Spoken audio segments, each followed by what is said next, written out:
की पहचान नहीं ले सकते हो, मुझसे मेरे होने की पहचान नहीं ले सकते हो। जब तक रब ना चाहे मेरी जान नहीं ले सकते हो, जब तक रब ना चाहे मेरी जान नहीं ले सकते हो। मेरी सांसों में चलती बारूदें तो भर सकते हो, मेरी सांसों में चलती बारूदें तो भर सकते हो, लेकिन तुम मुझसे मेरा ईमान नहीं ले सकते हो, लेकिन तुम मुझसे मेरा ईमान नहीं ले सकते हो। भीड़ ज्यादा है, बैठने की जगह कम है, मुझे पता है, तो इधर आ जाए, ये जगह खाली है, जहां भी है जैसे भी है बैठ जाए। अब इसी माहौल में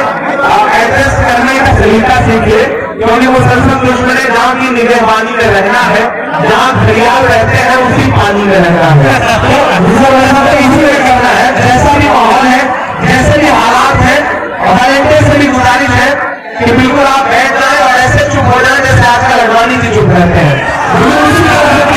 आप बैठ जाए। मैं कोशिश करता हूँ कि थोड़ी देर आपको कुछ अच्छी शायरी सुनाने को,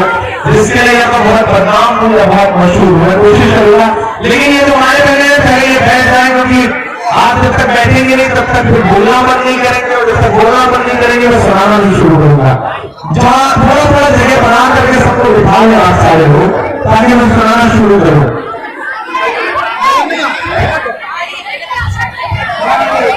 अच्छा, सरकार को मैं इसलिए भी झुकना पड़ रहा है कि एक साथ इतनी खवातीन एक जगह बैठ जाए तो इतनी बातें करेंगी कि सरकार के काम तो ऐसे भी पड़ रहे हैं, उन्हें सहारा नहीं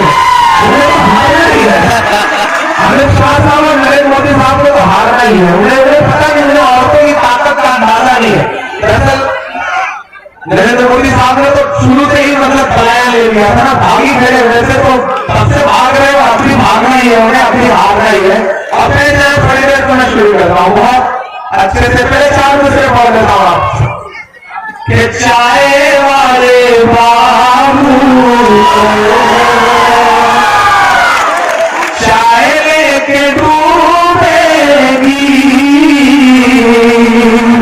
भाई थोड़ा बेहतर कर दे, क्योंकि मेरा गला बहुत खराब है, मेरा साथ बोलना पड़ रहा है, और आज भाई बहुत अच्छा है, वरना ऐसे से खराब माइक को बोलना पड़ता है कि लगता है कि आज के प्रोग्राम के बाद वो जान बचेगी भी नहीं, लेकिन यहाँ माइक अच्छा थोड़ा इस बार बेहतर कर दे कि चाय वाले बाबू को चाय